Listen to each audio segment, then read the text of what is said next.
They marched in, acting like cops, demanding his shotguns, but the moment a sheriff's cruiser pulled up, the entire HOA froze in their tracks. I was cleaning my legally owned hunting shotguns on my back porch when I saw them approaching through my kitchen window. 3 men in matching polo shirts with fake security badges were marching up my driveway like they owned the place. Behind them strutted Marcus Wellington, our HOA president, with that smug grin I'd grown to despise over the past 6 months. His chest was puffed out like a rooster, and he was pointing directly at my house while barking orders to his makeshift security team. The lead man, a burly guy with a buzz cut who looked like he'd been rejected from every police academy in the state, was carrying what appeared to be an official-looking clipboard. The second man had his phone out, recording everything, while the third kept adjusting his fake badge like it actually meant something. Marcus was gesturing wildly, his face red with excitement, clearly believing this was his moment of ultimate power. "Sir, we're here on behalf of the Pinewood Estates Homeowners Association," the buzzcut guy announced loudly as they reached my porch steps. "We have reports of illegal firearms being stored on HOA property in violation of community standards. We're authorized to confiscate any weapons deemed inappropriate for residential areas." I set down my cleaning cloth and looked at these clowns with complete calm. My hunting rifles and shotguns were spread across the table, all completely legal, all properly registered, and all being maintained on my own property that I owned outright.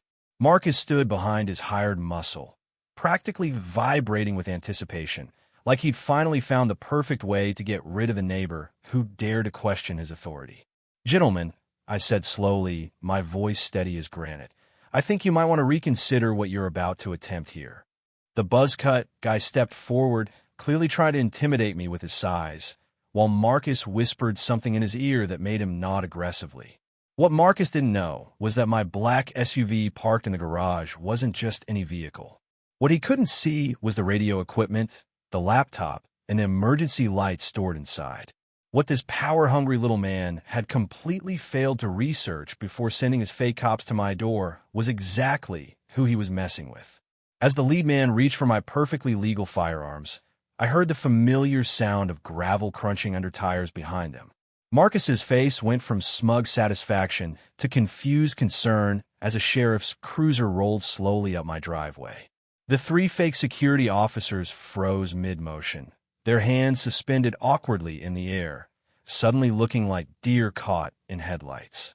Marcus's jaw dropped as Sheriff Rodriguez stepped out of his patrol car, his hand resting casually on his duty belt. The color drained from Marcus's face as he watched his carefully orchestrated power play crumble before his eyes.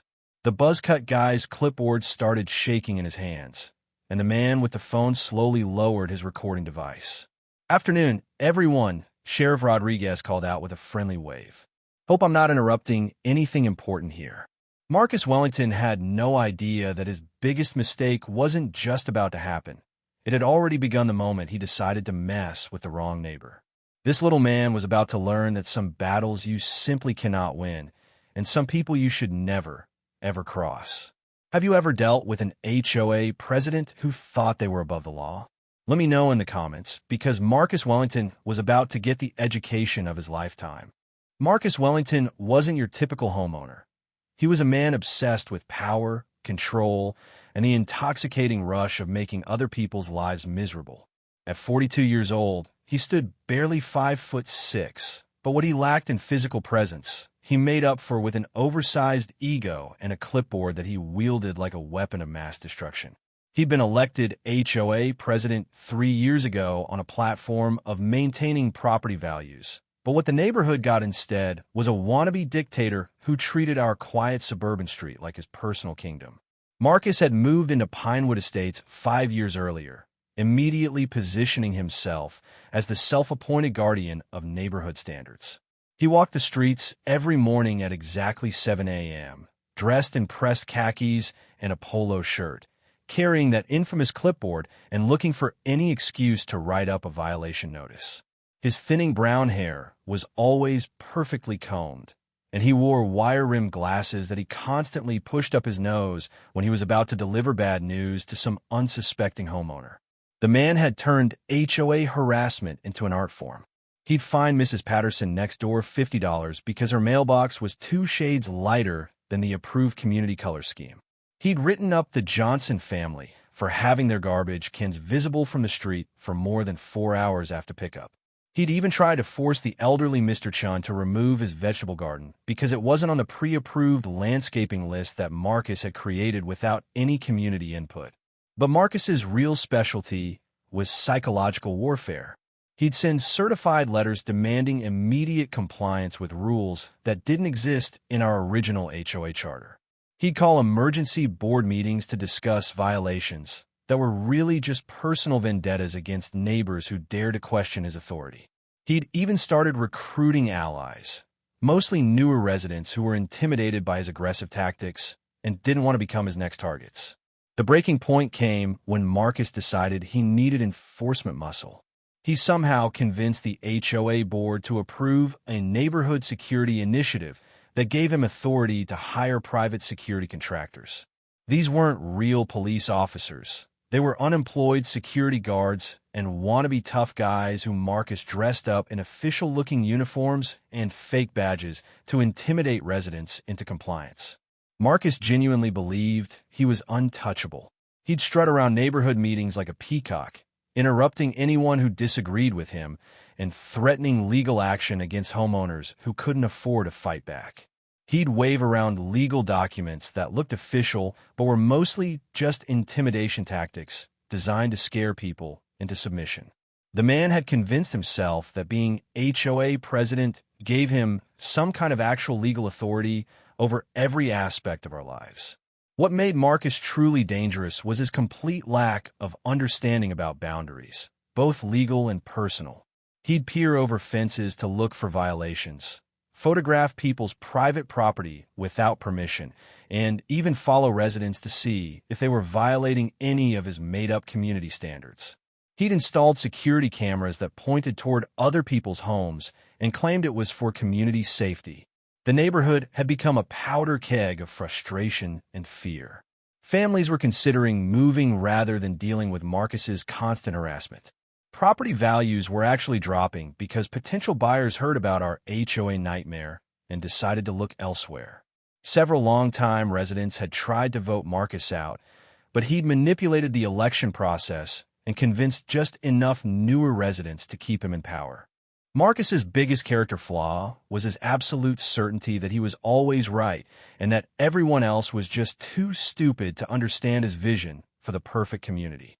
He'd never met a rule he couldn't twist to serve his purposes, never encountered a situation where he didn't believe his authority was supreme, and never faced a challenge to his power that he couldn't overcome through intimidation and legal threats. But Marcus Wellington had made one crucial mistake in his rise to neighborhood tyranny. He'd never bothered to research exactly who his neighbors were or what they did for a living. His obsession with control had blinded him to the reality that some people in our quiet suburban neighborhood might have resources, connections, and legal knowledge that far exceeded his own. He was about to learn that lesson the hard way. The trouble started 6 weeks before the confrontation on my porch, when Marcus decided that my gun safe visible through my garage window somehow violated community standards. There was absolutely nothing in our HOA charter about firearms. Our neighborhood was in rural Georgia, where hunting and sports shooting were as common as sweet tea and college football. But Marcus had convinced himself that my legally owned firearms were somehow making the neighborhood look unsafe and unwelcoming to families. His first move was sending me a certified letter demanding that I relocate my gun safe to somewhere it wouldn't be visible from the street.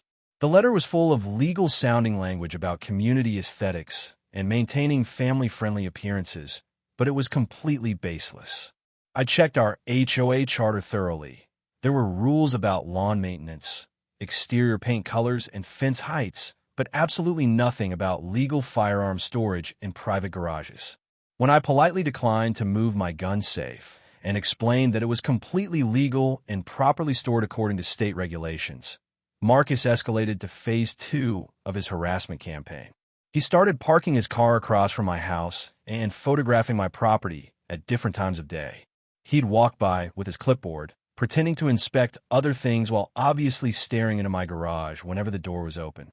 He even convinced some of his HOA allies to file anonymous complaints about suspicious activity at my address.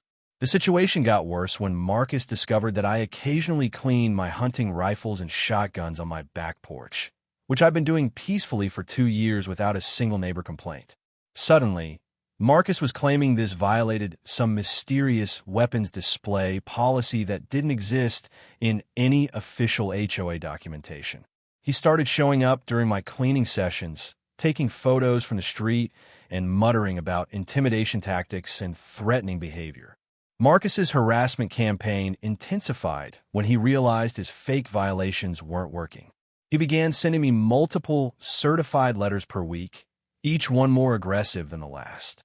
He demanded I attend mandatory compliance meetings that weren't mentioned anywhere in our HOA charter. He threatened to place liens on my property for violations that existed only in his imagination. He even started calling the homeowners insurance companies of residents who supported me, trying to create problems for anyone who dared to question his authority. The breaking point came when Marcus made his fatal error. He decided to involve law enforcement in his personal vendetta. But instead of calling real police to report actual violations, Marcus hired private security contractors and gave them fake authority to enforce community standards. He convinced these unemployed security guards that they had legal power to confiscate inappropriate items from residents' properties, including my legally owned firearms. What Marcus didn't realize was that impersonating law enforcement officers is a serious federal crime. His hired muscle wasn't just overstepping HOA authority. They were literally pretending to be police officers with legal power to seize private property. Marcus had crossed the line from annoying HOA president to criminal conspiracy, and he was too arrogant to understand the legal quicksand he'd walked into. The morning of the confrontation, Marcus made his biggest mistake of all. Instead of attempting to work within any legal framework, he decided to orchestrate what amounted to an armed robbery using fake police officers. He'd convinced his security contractors that they had legal authority to enter my property and seize my firearms based on imaginary HOA violations. He'd prepared official-looking paperwork, complete with fake legal citations and fraudulent authority claims. Marcus was so confident in his plan that he'd actually invited several neighbors to watch from their windows as his security team put me in my place. He'd been bragging to anyone who would listen that he was finally going to solve the gun problem in our neighborhood once and for all. He genuinely believed that his fake badges and clipboard would be enough to intimidate me into surrendering my legal property without resistance. But Marcus had made one crucial miscalculation in his master plan. In his obsession with asserting dominance over me, he'd never bothered to research exactly what I did for work or why I might be so calm and confident in the face of his escalating threats. He'd assumed that my quiet, methodical responses to his harassment meant I was weak or easily intimidated. He'd convinced himself that his fake authority would be enough to override my actual legal rights.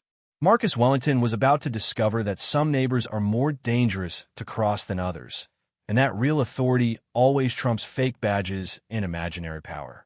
His perfectly orchestrated intimidation campaign was about to backfire in ways his small mind could never have anticipated. What Marcus Wellington didn't know about me could have filled a book, but the most important detail was sitting right there in my driveway every single day, hidden in plain sight. That black SUV he walked past during his morning violation hunts wasn't just any vehicle. It was a fully equipped undercover patrol unit that I'd been driving for the past 8 years as a detective with the county sheriff's department. The tinted windows that Marcus probably assumed were just for privacy were actually concealing radio equipment, emergency lights, and a laptop connected directly to state law enforcement databases. For 8 years, I've been working major crimes investigations, everything from drug trafficking to organized fraud schemes. I testified in federal court, worked joint task forces with the FBI, and built cases that put career criminals behind bars for decades. My specialty was financial crimes and conspiracy cases, Exactly the kind of legal expertise needed to recognize that Marcus's HOA harassment campaign had crossed several lines into actual criminal behavior. Every certified letter, every fake violation notice, every fraudulent legal threat had been carefully documented and stored in my case files. The irony was almost poetic. While Marcus was strutting around the neighborhood pretending to be the law, he was actually committing crimes against a real law enforcement officer who was quietly building a federal case against him. Every time he took unauthorized photos of my property, he was creating evidence of stalking and harassment. Every fake violation notice he sent was documented mail fraud. Every threat of legal action based on non-existent authority was textbook intimidation and extortion. My calm responses to Marcus's escalating harassment weren't weakness. They were the calculated patience of an experienced investigator letting a criminal dig his own grave. I dealt with career criminals who were smarter, more dangerous, and far more sophisticated than this small-town wannabe dictator. Marcus's amateur-hour intimidation tactics were like watching a child play with toy handcuffs while real officers worked around him. The beautiful thing about Marcus's harassment campaign was how thoroughly he was documenting his own crimes. Every certified letter created a paper trail. Every photograph he took without permission was evidence of stalking. Every fake legal document he created was prosecutable fraud. Marcus was so obsessed with building a case against me that he was actually building a perfect criminal case against himself. What made the situation even more satisfying was that Marcus had chosen to target the one person in the neighborhood with the exact legal knowledge and resources needed to destroy him. I knew federal mail fraud statutes. I understood conspiracy laws. I had direct access to prosecutors who specialized in exactly the kinds of crimes Marcus was committing. I had professional relationships with judges who would take one look at Marcus's behavior and throw the book at him. My colleagues at the sheriff's department had been following Marcus's harassment campaign with growing amusement and professional interest. Sheriff Rodriguez himself had reviewed the evidence I'd been collecting and confirmed that Marcus had already committed enough crimes to justify multiple felony charges. We were just waiting for Marcus to make the kind of mistake that would give us ironclad ground for federal prosecution. The gun safe that Marcus was so obsessed with actually contained my duty weapons and backup service firearms. All completely legal, all properly registered through law enforcement channels, and all protected under federal laws that Marcus had never bothered to research. My cleaning sessions on the back porch weren't just maintenance of hunting equipment. They were care of law enforcement tools that I was legally required to maintain in perfect working condition. Even my quiet, methodical personality that Marcus mistook for weakness was actually the result of years of police training and criminal investigation experience. I'd learned to stay calm under pressure, to document everything thoroughly, and to let criminals reveal themselves completely before making arrests. Marcus's escalating behavior was following a textbook pattern of power-obsessed individuals who eventually cross legal lines, and I was simply waiting for him to provide enough evidence to guarantee prosecution. The security cameras that Marcus had installed to spy on neighbors were actually creating video evidence of his own stalking behavior. The fake legal documents he'd been sending were building a perfect mail fraud case. His recruitment of fake security officers was constructing a beautiful conspiracy charge that would implicate everyone involved in his scheme. Marcus Wellington thought he was playing chess while I was playing checkers. But the reality was the opposite. While he was focused on petty HOA violations and neighborhood power games, I was building a federal criminal case that would end his harassment campaign permanently and send him to prison for years. His biggest mistake wasn't just crossing the wrong neighbor.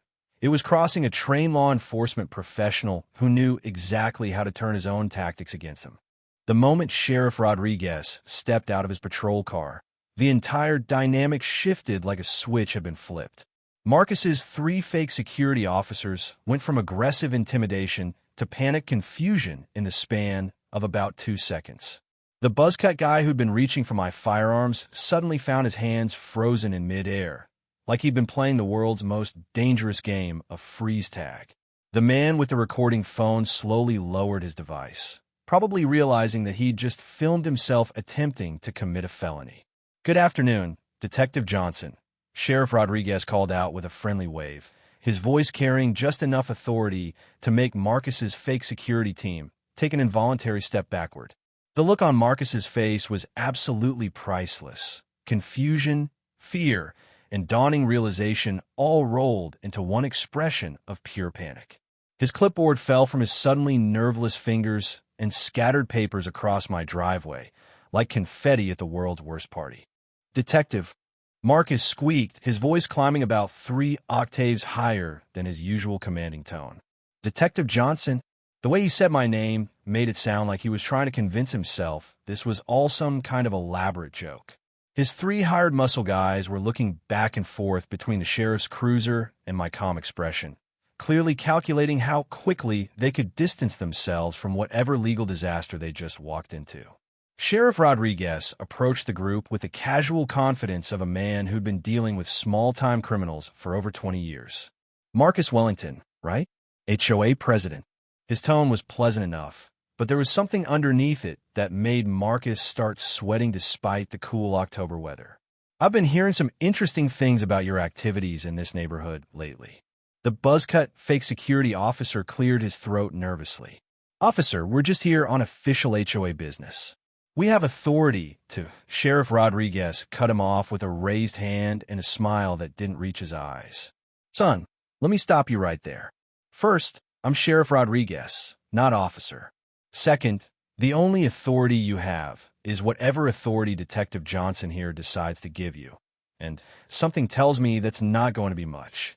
Marcus tried to regain control of the situation, puffing out his chest and adopting his usual commanding tone. "Sheriff, I don't know what Detective Johnson has told you, but this is a legitimate HOA enforcement action. We have community standards to maintain, and firearms displays are clearly inappropriate for a family neighborhood." His voice wavered slightly on the word firearms, like he was suddenly realizing how ridiculous his position sounded. "Community standards," Sheriff Rodriguez repeated thoughtfully, pulling out his own clipboard, a real one, with actual legal authority behind it. "Marcus, I'm curious about something. When you hired these gentlemen to confiscate legal firearms from a law enforcement officer's private property, did you mention to them that impersonating police officers is a federal felony, or that conspiracy to commit armed robbery carries a mandatory minimum sentence?" The color drained completely from Marcus's face, and his 3 hired guns looked like they were about to bolt for the nearest exit. The man with the phone started fidgeting with his fake badge, probably wondering if he could somehow make it disappear. The buzzcut guy's clipboard was now shaking so badly that he could barely hold on to it. "We're not impersonating police officers," Marcus protested weakly. "We're private security contractors with HOA authority." Sheriff Rodriguez nodded thoughtfully, then turned to address the 3 fake officers directly. "Gentlemen, I'm going to give you exactly 30 seconds to remove those badges, drop those clipboards, and explain to me why you thought you had legal authority to seize legal firearms from a detective's private property." The transformation was immediate and complete. All 3 fake security officers started stripping off their badges and mumbling apologies about being misinformed about their authority and just following instructions. Marcus watched his carefully orchestrated power play crumble into dust as his hired muscle threw him under the bus faster than he could blink. "Marcus," Sheriff Rodriguez said, his tone becoming more serious, "Detective Johnson has been very patient with your harassment campaign, but patience has limits. Right now, you're looking at federal mail fraud charges, stalking, intimidation, conspiracy to commit armed robbery, and about 6 other felonies that I can think of off the top of my head." Marcus's knees actually buckled slightly, and he had to grab onto his car for support. "This is just a neighborhood dispute," he whispered, his earlier arrogance completely evaporated. "I was just trying to maintain community standards. I didn't know he was a detective. I never meant for anyone to get arrested." "Well," Sheriff Rodriguez replied with a grin that was definitely not friendly anymore, "ignorance of the law isn't really a defense, especially when you're actively trying to intimidate law enforcement officers. But here's the good news. Marcus, Detective Johnson is going to explain exactly what's going to happen next. And trust me, you're going to want to listen very carefully to every single word he says." The next 48 hours were a masterclass in how quickly someone's entire world can collapse when they mess with the wrong person. Marcus Wellington went from neighborhood dictator to federal defendant faster than most people change their morning coffee preferences, and every minute of his downfall was more satisfying than the last. The man who'd spent 3 years terrorizing innocent families was about to learn what real consequences looked like. By Monday morning, federal agents were knocking on Marcus's door with search warrants for his home, office, and all HOA records. The investigation that I'd been quietly building for months had given prosecutors everything they needed to move forward with charges that could put Marcus in federal prison for decades. Mail fraud, conspiracy, stalking, intimidation of law enforcement, impersonating government authority. The charges kept piling up like autumn leaves in a windstorm. The beautiful irony was that Marcus's obsession with documentation had created a perfect evidence trail of his own crimes. Every certified letter he'd sent was time-stamped mail fraud. Every fake legal document was prosecutable forgery. Every photograph he'd taken without permission was documented stalking. His own meticulous record-keeping had built the case that would destroy him completely. Marcus's 3 fake security officers flipped on him before the sun set on Monday. Faced with federal conspiracy charges, they couldn't sign cooperation agreements fast enough. They provided detailed statements about how Marcus had specifically instructed them to pose as law enforcement officers, how he'd provided the fake badges and official-looking paperwork, and how he'd promised them legal immunity that he never had the authority to grant. The HOA board held an emergency meeting Tuesday night to distance themselves from Marcus's actions. Several board members claimed they'd been intimidated into supporting his harassment campaigns and had detailed stories about how Marcus had threatened them with lawsuits and personal retaliation if they didn't vote his way. The Neighborhood Security Initiative was immediately terminated, and Marcus was unanimously removed from his position as president. By Wednesday, local news stations were running stories about the fake police scandal that had rocked our quiet suburban neighborhood. Marcus's mugshot was broadcast across 3 counties, and the details of his harassment campaign made him look like a petty tyrant who'd finally met his match. The footage of his fake security officers attempting to seize firearms from a detective's property went viral on social media within hours. Marcus's professional life imploded just as quickly as his HOA empire.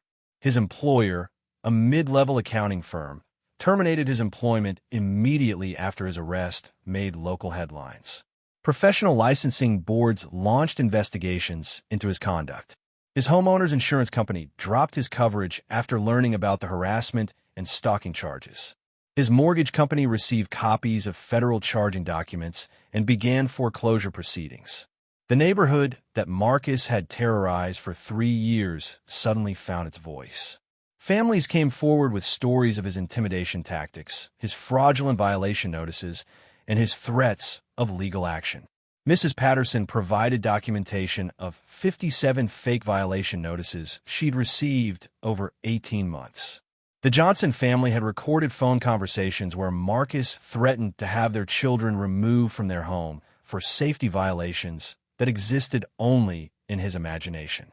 Marcus tried to hire lawyers to defend against the federal charges, but his legal problems were so extensive and well-documented that most attorneys took one look at the evidence and declined representation. The few lawyers willing to take his case demanded retainers that exceeded his entire net worth. His assets were frozen pending criminal proceedings, leaving him unable to afford competent defense counsel. The federal prosecution moved forward like a freight train. Grand jury indictments were returned on 14 separate charges, each carrying significant prison time.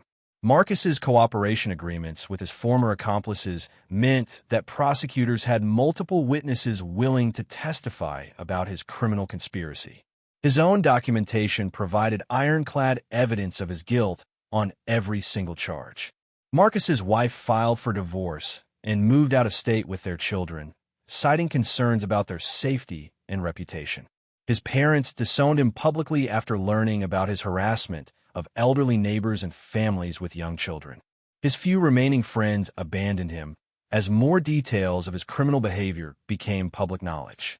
The man who'd spent 3 years making other people's lives miserable was experiencing the complete destruction of everything he'd built through his abuse of power. His home went into foreclosure. His professional reputation was destroyed. His family had abandoned him. His freedom was about to disappear for years behind federal prison bars. Marcus Wellington had learned the hard way that real authority always trumps fake power, that genuine law enforcement doesn't appreciate impersonators, and that harassing the wrong neighbor can result in consequences that destroy your entire existence. The karma was so perfect, it almost seemed scripted by a Hollywood revenge movie writer. 6 months after Marcus Wellington's arrest and conviction on 12 federal felony charges, Pinewood Estates had transformed from a neighborhood prison into the peaceful community it was always meant to be. Marcus received a sentence of 8 years in federal prison, followed by 3 years of supervised probation and a restitution order that would keep him financially devastated for decades to come. The judge had been particularly harsh about Marcus's targeting of elderly residents and families with children, calling his behavior a systematic campaign of domestic terrorism against innocent citizens. The HOA underwent a complete overhaul that eliminated most of the oppressive rules Marcus had created during his reign of terror. New elections brought in reasonable board members who focused on actual community needs rather than petty power games. The architectural restrictions were simplified to basic maintenance standards, and all of Marcus's made-up violations were officially voided. Families who'd been living in fear of arbitrary fines and harassment could finally enjoy their homes in peace. Mrs. Patterson planted the most beautiful flower garden anyone had ever seen, with colors that would have given Marcus nightmares, but brought joy to everyone else in the neighborhood. The Johnson family installed a playground in their backyard that became the unofficial gathering spot for all the neighborhood children.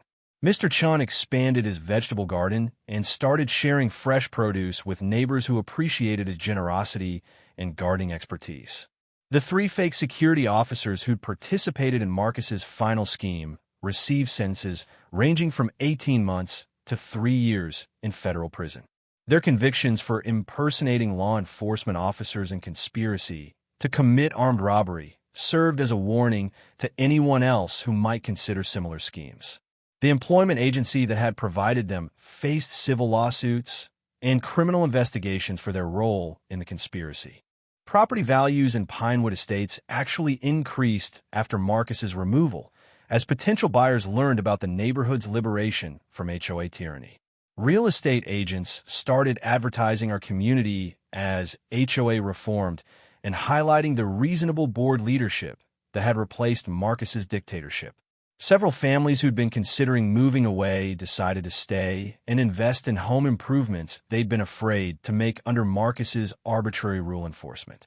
The community organized monthly barbecues and seasonal celebrations that brought neighbors together in ways that Marcus's divisive tactics had made impossible. Children played freely in yards without fear that their laughter might trigger HOA violations. Homeowners could park recreational vehicles, display holiday decorations, and make reasonable modifications to their properties without harassment from power-hungry board members. I continued my law enforcement career with a deep satisfaction of knowing that my patience and professional expertise had protected my entire neighborhood from a domestic terrorist who'd been masquerading as a community leader. The case became a teaching example at police academies about how criminals often create perfect evidence trails of their own crimes when they're obsessed with documentation and control.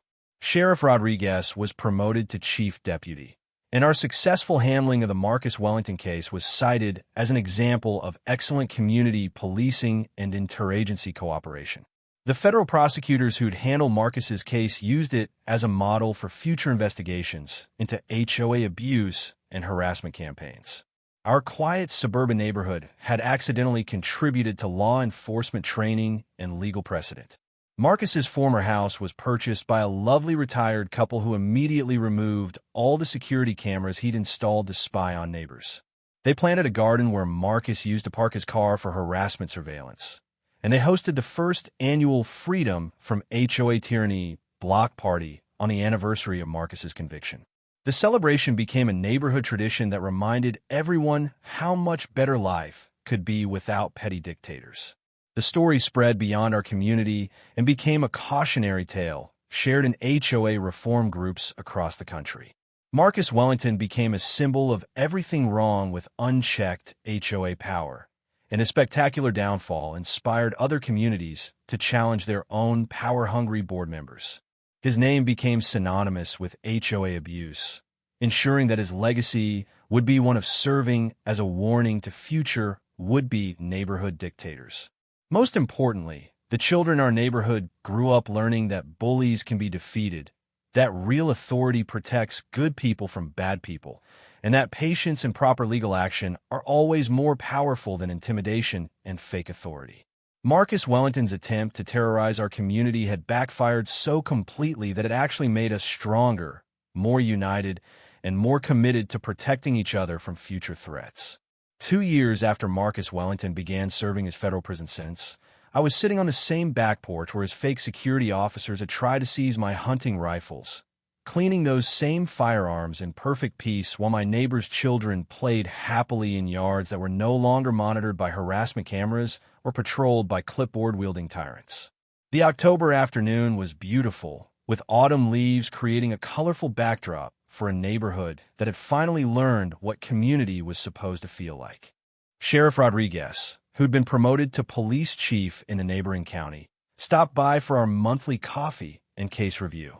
We'd maintained our friendship through several successful investigations, and he never missed an opportunity to remind me how perfectly Marcus's downfall had unfolded. "You know," he said with a grin, "in 30 years of law enforcement, I've never seen a criminal work so hard to document his own crimes. Marcus basically built his entire prosecution case for us." The irony was still delicious 2 years later. Marcus Wellington, the man who'd been obsessed with rules and documentation, had created such a comprehensive paper trail of his criminal harassment campaign that prosecutors had called it the most thoroughly documented conspiracy case in district history. His own meticulous record-keeping had guaranteed his conviction on every single charge, and his arrogance had prevented him from accepting plea deals that might have reduced his sentence. Our neighborhood had become something of a legend in HOA reform circles. Legal experts used Marcus's case as the textbook example of how HOA power can be abused and how proper legal action can protect communities from domestic terrorism disguised as neighborhood management. Law schools taught courses using our case study, and several states had passed legislation preventing HOA board from hiring fake security officers or impersonating law enforcement authority. Mrs. Patterson had become the neighborhood's unofficial historian, documenting the transformation from Marcus's reign of terror to our current peaceful community. She compiled a scrapbook of before and after photos showing how the neighborhood had bloomed once people were free to express themselves without fear of arbitrary harassment. Her flower garden had won county awards for 3 consecutive seasons, and she credited her success to finally being able to plant what made me happy instead of what some dictator demanded. The Johnson family had started a neighborhood newsletter that celebrated community achievements and shared positive stories about residents helping each other. Their children, who'd lived in fear of Marcus's threats about safety violations, were now thriving in an environment where childhood laughter was celebrated rather than criticized. Their backyard playground had become the heart of neighborhood social activity, hosting birthday parties and community gatherings that Marcus would have found violations to write up.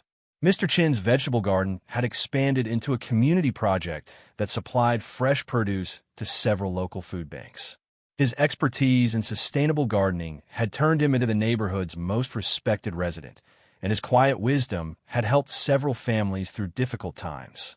The man Marcus had tried to silence for growing unauthorized vegetables had become a community treasure whose contributions enriched everyone's lives.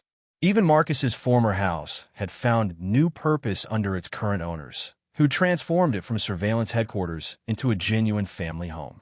They'd removed all the harassment cameras, eliminated the fake security equipment, and turned Marcus's old command center into a children's playroom filled with laughter instead of scheming. The karma was so perfect, it seemed almost orchestrated by the universe itself. My law enforcement career had benefited tremendously from the Marcus Wellington case, which had become a model for investigating domestic terrorism and conspiracy cases.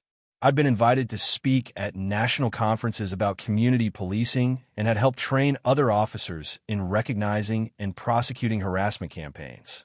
Marcus's attempt to destroy my peaceful life had actually advanced my professional reputation and helped me protect other communities from similar threats. The most satisfying aspect of Marcus's downfall wasn't his prison sentence or financial ruin. It was watching our neighborhood children grow up in an environment where they learn that bullies can be defeated, that real authority protects good people, and that communities are strongest when they support each other instead of tearing each other down.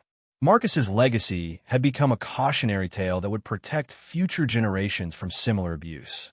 As I finished cleaning my hunting rifles in the golden afternoon sunlight, surrounded by the sounds of happy neighbors enjoying their freedom from tyranny, I reflected on how perfectly justice had been served.